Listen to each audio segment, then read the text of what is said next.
यार, आपका स्वागत है मेरे नए यूट्यूब चैनल राज जी के विद डीके में।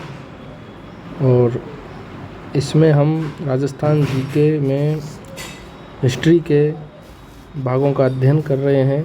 हमने अब तक जोधपुर के राठौरों का इतिहास को देख लिया। इसके अलावा हाड़ौती के हाड़ा चौहानों का, कोटा बूंदी के हाड़ा चौहानों का इतिहास है, उसको देख लिया इससे पहले के वीडियो में। और आज हम बात करेंगे सिरोही के चौहानों की। सिरोही के चौहान, सिरोही के जो चौहान वंश है, देवड़ा चौहान शाखा, उसके बारे में आज हम पढ़ेंगे। सिरोही को कहा जाता है अर्बुद प्रदेश, भी इसको कहा जाता है अर्बुद प्रदेश। इसकी जो देवड़ा चौहान शाखा है वो जालौर से निकली हुई शाखा मानी जाती है। और यहाँ के शासक उदय सिंह के पुत्र मान सिंह के वंशज ये माने जाते हैं। जालौर के शासक थे उदय सिंह, उनके पुत्र मान सिंह के वंशज माने जाते हैं ये सिरोही के देवड़ा चौहान शासक। इसके जो संस्थापक माने जाते हैं, आदि पुरुष, वो माने जाते हैं लूम्बा देवड़ा। लूम्बा देवड़ा, लूम्बा देवड़ा को माना जाता है। और कब स्थापना की इन्होंने? सन 1311 में की थी। संस्थापक या आदि पुरुष जो माने जाते हैं वो इनको लूम्बा देवड़ा को माना जाता है। जैसे प्रश्न पूछा जाता है कि किसी भी जो राजवंश होता है उसके संस्थापक के बारे में ज़रूर पूछा जा सकता है परीक्षाओं में। आदि पुरुष कौन था शाखा का, और संस्थापक कौन था, इस प्रकार से प्रश्न आते हैं।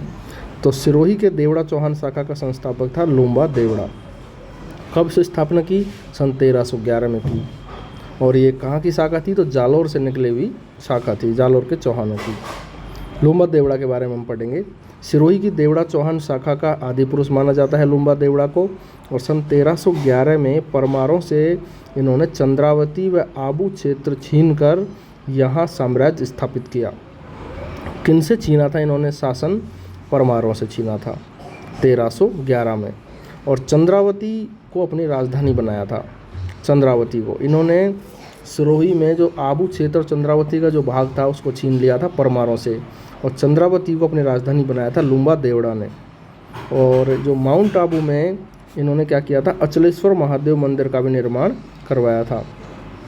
प्रश्न ऐसे पूछा जा सकता है परीक्षा में कि माउंट आबू के अचलेश्वर महादेव मंदिर का निर्माण करता कौन सा शासक था?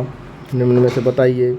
उसमें आपके पास ऑप्शन आ जाएं। एक ऑप्शन हो राणा कुंभा, एक हो लूम्बा देवड़ा, एक आ जाए दूसरा सुल्तान देवड़ा, या इस तरीके से कोई भी एक और ऑप्शन आ जाए। तो उसमें से जो आंसर होगा वो लूम्बा देवड़ा होगा। उनके पश्चात जिस शासक की हम बात करेंगे देवड़ा शाखा में, वो थे शिवभाण देवड़ा।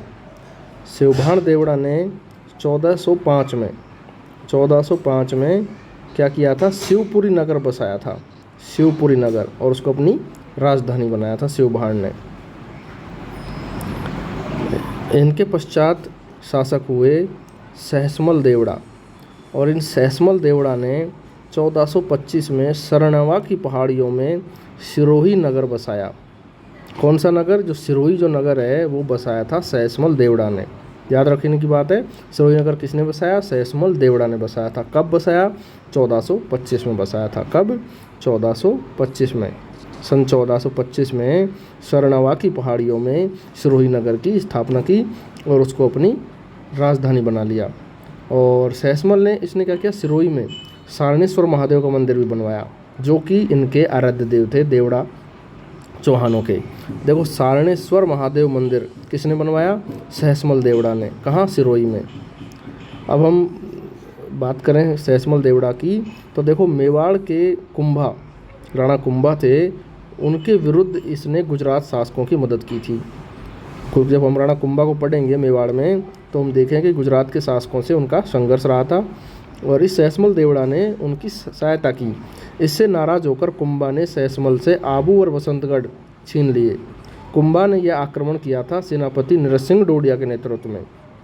ऐसे प्रश्न पूछा जाए कि राणा कुंभा ने जब सहसमल देवड़ा से आबू और बसंतगढ़ के किले छीन लिए थे, तो वो आक्रमण का सेनापति कौन था? तो नरसिंह डोडिया था। नरसिंह डोडिया था उस आक्रमण का सेनापति। इनके पश्चात शासक आते हैं जगमाल देवड़ा।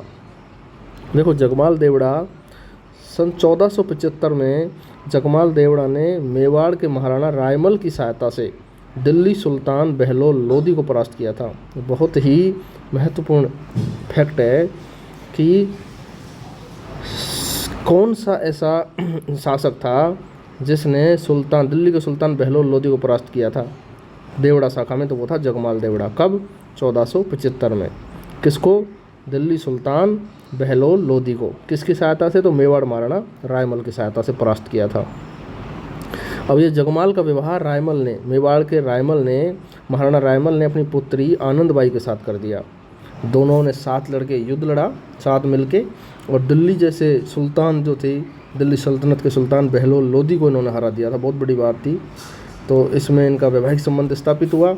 रायमल ने अपनी पुत्री आनंदबाई का विवाह कर दिया जगमाल देवड़ा के साथ। लेकिन इन दोनों के वैवाहिक संबंध क्या थे? तनावपूर्ण थे। दोनों में बनती नहीं थी, दोनों पति पत्नी में।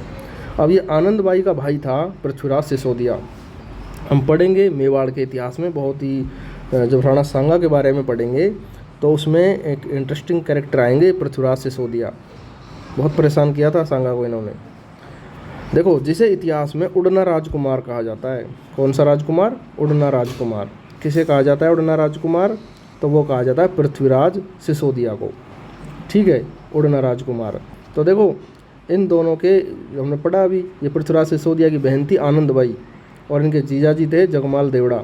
बहन और जीजा में बनती नहीं थी, इसलिए अपने जीजा को समझाने के लिए, ये जगमाल को समझाने के लिए ये सिरोही गया था पृथ्वीराज सिसोदिया।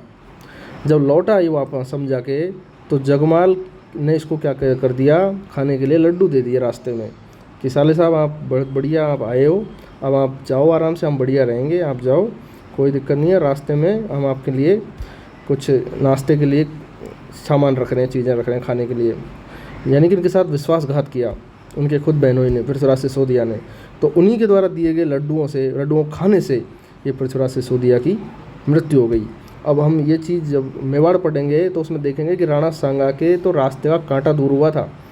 राणा सांगा को जो सबसे प्रतिरोध झेलना पड़ा था मेवाड़ की गद्दी हासिल करने के लिए, वो झेलना पड़ा था इन्हीं पृथ्वीराज सिसोदिया की तरफ से। तो इसके बारे में हम ज़्यादा वहीं पढ़ेंगे विस्तृत रूप से। अभी इतना ही काफ़ी है कि पृथ्वीराज सिसोदिया की मृत्यु हो गई थी अपने ये जगमाल देवड़ा के दिए हुए जहरीले लड्डू खाने से। अब इसके पश्चात अखेराज देवड़ा। ये अखेराज देवड़ा अपने तेज आक्रमण शैली के कारण इनको उड़ना अखेराज भी कहते हैं। कोई ज़्यादा महत्वपूर्ण बात नहीं है। महत्वपूर्ण बात यह है कि ये अखेराज देवड़ा 1527 में खानवा के युद्ध में सांगा की तरफ से लड़े थे। खानवा का जो युद्ध हुआ था बाबर के खिलाफ, राणा सांगा के साथ में पूरा राजस्थान के जो राजपूत थे, रजवाड़े थे, वो एक झंडे के तरह, कुछ एक दो थे लेकिन सारे करीब करीब लड़े थे राणा सांगा की तरफ से बाबर के खिलाफ। लेकिन इस युद्ध में बाबर की विजय हुई थी। तो अखेराज देवड़ा लड़े थे देवड़ा चौहान शाखा की सिरोही की तरफ से। अब इनके पश्चात शासक आते हैं सुल्तान देवड़ा। देखो हुआ क्या था, सुल्तान देवड़ा के समकक्ष जो मुगल बादशाह थे अकबर, और इसने अकबर की अधीनता को स्वीकार नहीं किया। और इनके यहाँ पर बीजा देवड़ा हुए, तो बीजा देवड़ा ने विद्रोह कर दिया, और उस विद्रोह को दबाने के लिए बीकानेर के राय सिंह राठौड़ से इसने संधि की, जो कि उस समय गुजरात अभियान पर जा रहे थे। देखो किससे संधि की, तो बीकानेर के राय सिंह राठौड़ से संधि की। बीकानेर के राय सिंह राठौड़ से संधि की, जो कि उस समय गुजरात अभियान पर जा रहे थे। और ये राय सिंह राठौड़ प्रतिनिधि थे अकबर के सेना नायक थे राय सिंह राठौड़। और तो तय क्या हुआ कि राय सिंह बीजा देवड़ा का दमन करेगा। जो बीजा देवड़ा ने विद्रोह कर रखा था सुल्तान देवड़ा के राज्य में, उसका दमन करेगा राय सिंह। और सुल्तान देवड़ा सिरोही का आधा भाग अकबर को दे देगा। पहले तो अधीनता स्वीकार नहीं की, लेकिन जब परिस्थिति आई और जब इसके खुद के सेना नायकों ने विद्रोह कर दिया, तो अपने राज्य को बचाने के लिए इसने संधि की और अपना आधा भाग अकबर को दे दिया। और इस आधे सिरोही को अकबर ने क्या किया, राणा प्रताप के भाई हुए जगमाल, उस जगमाल को सौंप दिया। देखो ये महाराणा प्रताप को पढ़ेंगे तब ज़्यादा जिक्र आएगा, लेकिन अभी इतना ध्यान देने की बात है कि राणा प्रताप के भाई थे जगमाल, तो वहाँ भी वो उत्तराधिकारी युद्ध होता ही था। जब राजा महाराजा का इतिहास पढ़ते हैं तो कहीं भी ऐसा नहीं है कि गद्दी सबको प्यारी होती है। तो इसी प्रकार से जगमाल भी गद्दी लेना चाहता था। जब राणा उदय सिंह की मृत्यु हुई तो योग्य थे राणा प्रताप, इसलिए सेना नायकों ने राणा प्रताप को राजा चुना। तो उनके भाई, सहज सी बात है, वो उनमें विरोध किया भाइयों ने। तो एक भाई थे जगमाल, वो विरोध स्वरूप अकबर के पास चले गए, और इन्हीं जगमाल को अकबर ने ये आधा सिरोही का भाग दे दिया, क्योंकि अकबर को मेवाड़ जीतना था, चित्तौड़ जीतना था। तो उन्होंने सोचा कि खुश हो जाएगा और मेरा साथ देगा। अब देखो, अकबर की तरफ से जगमाल ने संपूर्ण सिरोही को हथियाने के लिए सुल्तान देवड़ा पर आक्रमण कर दिया। अकबर ने तो आधा ही सिरोही दिया, लेकिन महत्वाकांक्षा बड़ी प्रबल होती है। अकबर की तरफ से भी आदेश मिल गया और कि संपूर्ण सिरोही को ही हथियाओ। तो जगमाल गया युद्ध करने के लिए कि भैया आधा आपको दिया, अब आधा आप और जीतो और पूरे पर राज करो। सुल्तान देवड़ा पर उन्होंने आक्रमण कर दिया, और इन दोनों में देखो दत्तानी का युद्ध हुआ। बहुत ही महत्वपूर्ण फैक्ट है दत्तानी का युद्ध। दत्तानी का युद्ध, दत्तानी का युद्ध याद रखने योग्य बात है, पूछा जा सकता है और पूछा भी गया है। Very very important, very very important. अगर देखो सुल्तान जो देवड़ा चौहान शाखा में कोई प्रश्न बनता है महत्वपूर्ण, तो वो यही है दत्तानी का युद्ध। दत्तानी का युद्ध कब हुआ? कब हुआ? तो दत्तानी का युद्ध हुआ था 1583 में। किसके बीच हुआ? एक तरफ तो थे जाहिर सी बात है सिरोही के सुल्तान देवड़ा, और दूसरी तरफ थे अकबर के सेनापति। अब अकबर के सेनापतियों में कौन कौन थे वो हम देखेंगे। एक तो थे जगमाल, मेवाड़ के भी पढ़ा हमने, राणा प्रताप के भाई जगमाल थे। एक थे मारवाड़ के रायमल। ये कौन रायमल है? मारवाड़ के रायमल है, मेवाड़ के नहीं है। मारवाड़ के रायमल, और ये रायमल हैं राव मालदेव। राव मालदेव के पुत्र हैं ये रायमल। ये कौन है? राव जो मालदेव थे मारवाड़ के, जोधपुर के, उनके बेटे हैं रायमल, और इनके पुत्र हुए जगमाल। मेवाड़ के जगमाल, मारवाड़ के रायमल, जो कि अभी मैंने पढ़ा, ये राव मालदेव के पुत्र थे। कोलीवाड़ा के दाती सिंह, और चारण कवि दुर्साहड़ा भी इनके साथ थे। तो इस युद्ध में, दत्तानी के युद्ध में, सुल्तान देवड़ा विजयी हुआ, और ये अकबर के सेनापति थे जगमाल, रायमल, दाती सिंह, तीनों मारे गए थे। युद्ध में घायल हुए दुर्साहड़ा का उपचार करके सम्मान देने पर सुल्तान देवड़ा पर दुर्साहड़ा ने सुल्तान देवड़ारा कवित्त लिखा। और कौन सा? सुल्तान देवड़ारा कवित्त। किसकी रचना है? सुल्तान देवड़ारा कवित्त दुर्साहड़ा की। और वहीं सुल्तान देवड़ा ने दुर्साहड़ा की पीतल की मूर्ति अचलेश्वर मंदिर के पास स्थापित कराई। यह अचलेश्वर मंदिर अभी हमने पढ़ा था, ये लूम्बा देवड़ा ने बनवाया था। अब हम देखेंगे कि मानसिंह देवड़ा, इनके समय सिरोही की मानसाई तलवार हैं वो प्रसिद्ध हुई। सिरोही की मानसाई तलवार प्रसिद्ध हैं, तो किनके समय? मानसिंह देवड़ा के समय प्रसिद्ध हुई।